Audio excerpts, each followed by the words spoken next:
ஆழ்கடலின் இருளில் மனித கண்களுக்கு புலப்படாத ஒரு பிரம்மாண்டமான ரகசியம் உறங்கிக் கொண்டிருக்கிறது. அது ஒரு தேசம் மாத்திரமல்ல, தமிழர்களின் நாகரிகத்தின் தொட்டில். பல்லாயிரம் ஆண்டுகளுக்கு முன் இந்திய பெருங்கடலில் மூழ்கிப் போன அந்த பிரம்மாண்டமான கண்டத்தின் பெயர் குமரிக் கண்டம். இது உண்மையா அல்லது வெறும் கற்பனையா? விஞ்ஞான ரீதியாக இந்த கண்டம் சாத்தியமா? வாருங்கள், பழங்கால தமிழ் இலக்கியங்கள் மற்றும் நவீன அறிவியலின் உதவியோடு இந்த தொலைந்து போன பேரரசின் வரலாற்றை ஆராய்வோம். இதுதான் குமரிக் கண்டம். பல்லாயிரம் ஆண்டுகளுக்கு முன் தமிழர்களின் நாகரிகம் உலகிலேயே உச்சத்தில் இருந்த காலம். உலகின் முதல் இலக்கிய கல்விக்கூடமான முதற்சங்கம் இங்குதான் நிறுவப்பட்டது.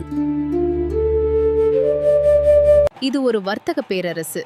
மசாலா பொருட்கள், பட்டு மற்றும் அரிய வகை விலங்குகள் இங்கிருந்து உலக நாடுகளுக்கு ஏற்றுமதி செய்யப்பட்டன.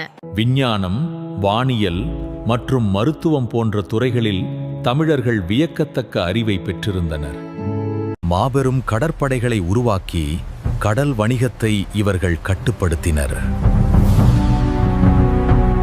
இலக்கியமும் கலையும் இங்கு செழித்து வளர்ந்தன. இந்த கண்டத்தில் 7 பெரிய மலைத்தொடர்கள் மற்றும் வளமான 49 நாடுகள் இருந்ததாக இலக்கியங்கள் கூறுகின்றன. பத்ருளி போன்ற மாபெரும் ஆறுகள் இந்த தேசத்தை வளம் செழிக்கச் செய்தன. சிறந்த கட்டிடக்கலை வல்லுநர்கள் மற்றும் கப்பல் கட்டும் கலைஞர்கள் இங்கு வாழ்ந்தனர். இது அமைதியும் வலிமையும் நிறைந்த ஒரு பேரரசு. ஆனால் இந்த பொற்காலம் நீண்ட காலம் நீடிக்கவில்லை. வானத்தில் தோன்றிய அபூர்வமான மாற்றங்கள் ஏதோ பெரிய பேரழிவு வரப்போவதை எச்சரித்தன. நவீன விஞ்ஞானத்தின்படி இந்த பகுதியில் டெக்டோனிக் தட்டுகள் நகர்ந்ததற்கான சான்றுகள் உள்ளன. நிலநடுக்கங்கள் அடிக்கடி ஏற்படத் தொடங்கின.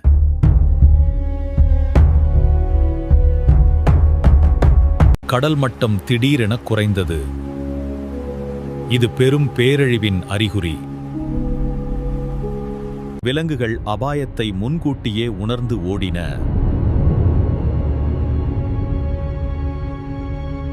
மன்னர்களும் அறிஞர்களும் ஆலோசனை நடத்தினர்.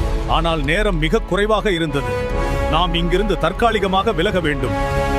கோயில் மணிகள் எச்சரித்தன. கோயில் மணிகள் எச்சரித்தன. ஓடுங்கள். பழங்கால எச்சரிக்கைகள் நினைவுக்கு வந்தன.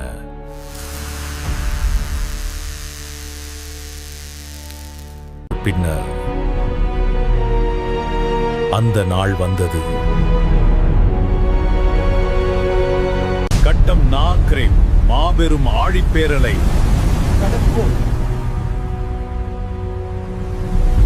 பல்லாயிரம் ஆண்டுகால வரலாறு நொடியில் அழியத் தொடங்கியது.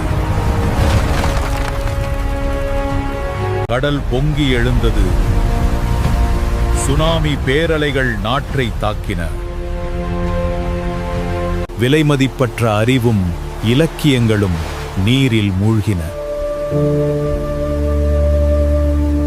நிலம் பிளந்தது. எரிமலைகள் வெடித்தன. மலைகள் கடலுக்குள் மூழ்கின. ஒட்டுமொத்த குமரிக் கண்டமும் கடலுக்குள் மூழ்கடிக்கப்பட்டது. பல்லாயிரக்கணக்கான சதுர மைல் பரப்பளவு கொண்ட நிலம் நீருக்குள் மறைந்தது. டெக்டோனிக் தட்டுகள் நகர்வு இந்த பேரழிவிற்கு முக்கிய காரணமாக இருக்கலாம் என விஞ்ஞானிகள் கருதுகின்றனர். ஒரு சிலரே இந்த பேரழிவிலிருந்து தப்பித்தனர்.